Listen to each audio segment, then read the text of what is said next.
Top of the morning, Dan and Amy. So Trump was in North Carolina talking about the economy,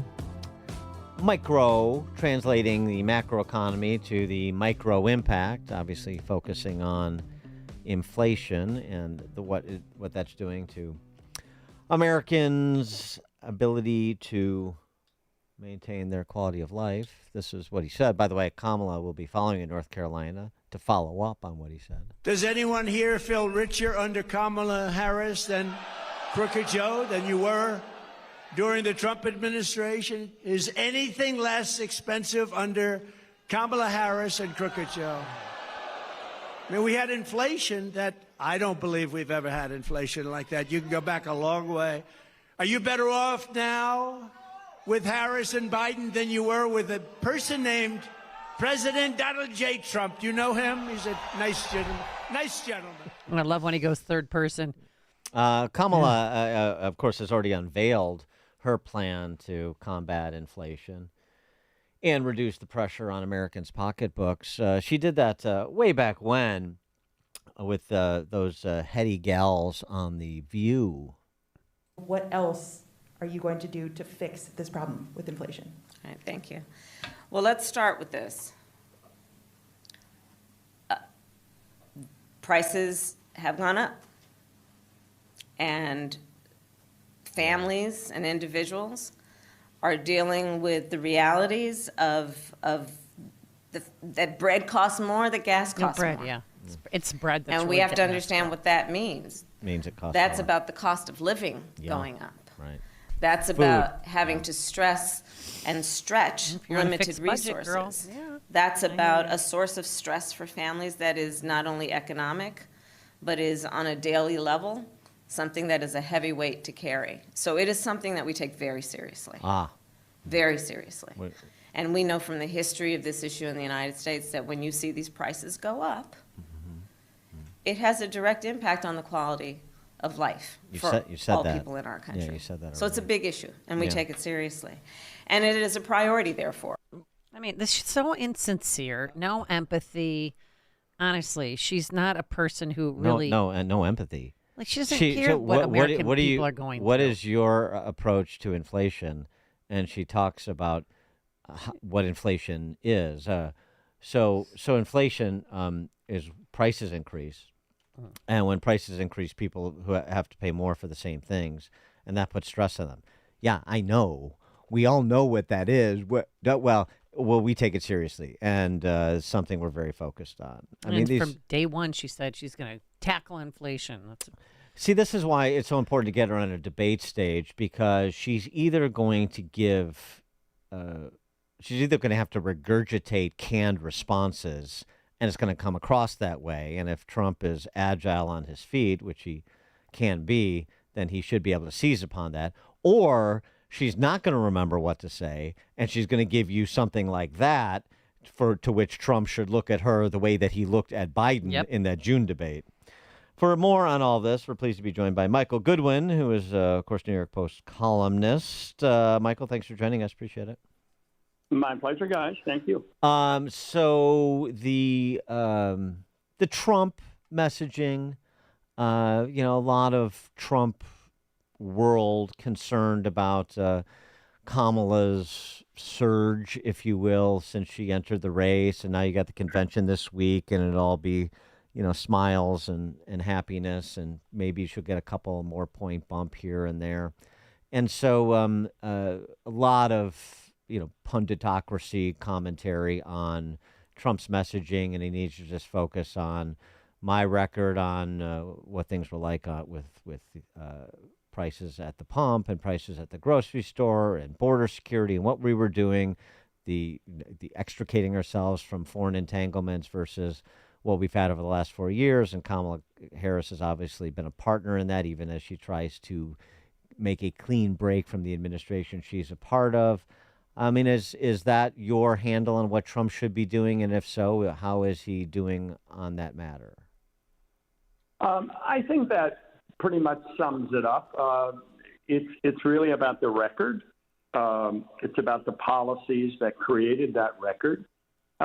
When I look at the Harris situation, I see kind of a doubly rich target. The first being what she did prior to becoming vice president. The policy she advocated, the policy she followed in California and in the Senate, the things she said and did in the Senate. And of course, her campaign for president, largely 2019, where she said some really wacky things about what she would do as president. You know, the ban on fracking, all of that kind of stuff, you know, one national health care system. So those things are all on videotape or they're all recorded somewhere. And they make, by themselves, a very rich target. The second part, of course, is what the Biden administration has done and those policies that she's now trying to duck. But it's very interesting. In this week alone, Susan Rice and Karine Jean-Pierre both said something to the effect that, oh, no, Kamala was part of everything. She was integral. Yes, right. There's no daylight between her and Biden on these policies. Well, I think that's also something that Trump can use to paint this picture of her as being too radical, far too radical to trust in the Oval Office. And I think that if he goes beyond that kind of comparison, that's where he gets in trouble. When he starts to wander into the weeds of gender and race and name calling and belittling, you don't need to go there. You have such a politically rich contrast between your record and hers. And don't forget, the Biden policies were very unpopular. And that Joe Biden was in re-election trouble before the debate debacle, and it was largely over those policies. So hopefully Trump is learned his lesson because he's given back his lead. Now, some of that has to do with the natural enthusiasm that Harris created for the Democrats, who were so dispirited over Biden. But I think fundamentally this race is back to where it was and would always be, which is a kind of 50-50 fight. And I think we're seeing that in the national polls as well as in the battleground states. Well, but eventually, I mean, she's 3 weeks down. She's got 12 more weeks to go. And this avoidance campaign that she's doing is working for her. Does she even need to talk to the media? I mean, they're asking, she's not even doing a sit-down one-on-one. What media journalists are asking for is just a press conference. I mean, she is the vice president. Right. She can't, she needs her teleprompter, right? It's her teddy bear. And it will, at some point, she's going to have to do that, whether it's just the debate or there will be some Sunday shows for the leftist outlets that she'll agree to do. And I don't really expect them to give her a hard time. I mean, they're on the team. They've made that clear. I mean, you just read the daily scroll of news and opinion. It's amazing. I was reading something about PolitiFact on how J.D. Vance has been misleading about Tim Walz's military record. Oh, come on. Well, he didn't mislead about the record. He condemned the lies. It's not about the service, as Vance has made abundantly clear. It's about the misrepresentations that Walz clearly engaged in for many, many years. So it's that kind of thing that Trump is up against. And that's why, all the more reason why he has to stick to a focused campaign. He can't freelance too much because that's when he gets into the weeds. Well, and it really puts a fine point on that debates, and she hasn't agreed to any of the other debates other than the one on September 10th for two reasons. I mean, one is, the point of her flip-flopping is not just to point out her hypocrisy. It's to get her in a position where she has to explain the basis for the 180 on this issue. and then the next issue, and the next issue. You have to offer an explanation. You can change your mind, but you have to explain why you did it, because it's an indication of who you serve or are suggesting you're going to serve. And the second reason it's so important is because it's 8 days before he's sentenced in Manhattan, and he's got to have a way to frame being sentenced to prison time. Yeah, that's a rude interruption in the campaign, and that will be a test for the Democrats as well. I mean, is this judge really going to take the Republican nominee off the trail and lock him up in the middle of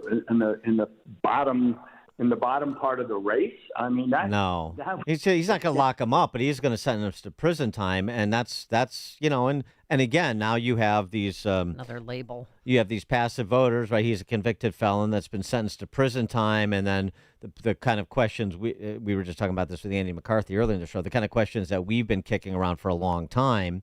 Now the people that are barely sentient, but are still going to vote, are going to be like, well, does that mean that he can't serve, or that if he was elected, he would have to be the president from prison, and this and that, and it just creates more uncertainty that can't be helpful to Trump. No, every mention, the headline discussion of that issue just paints him in the way that the Democrats have been wanting to paint him this entire time. I mean, look, I hope history is fair to the scandals of the Joe Biden administration. People have never caught up to the fact, most people I should say, that Biden made it very clear he wanted Trump prosecuted. The president of the United States singled out his opponent for prosecution, and the attorney general saluted and delivered.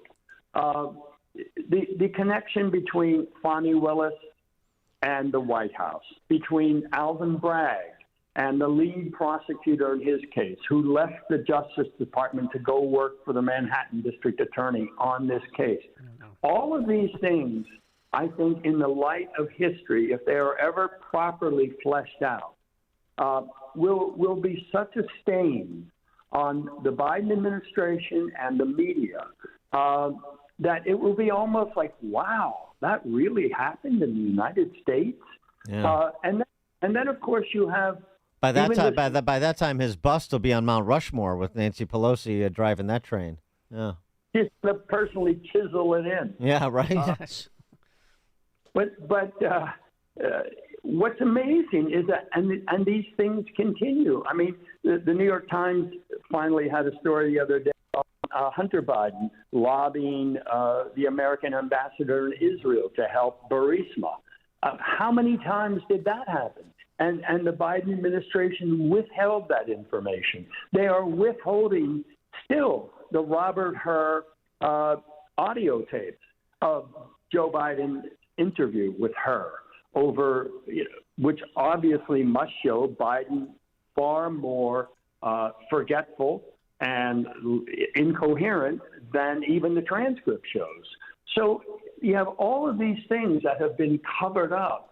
And I just wonder how we're ever going to get the full truth of the corruption of Hunter Biden and his father and of the attempt to prosecute Trump. These are extraordinary events historically, but we're acting as though, they're just sort of routine business. They're not.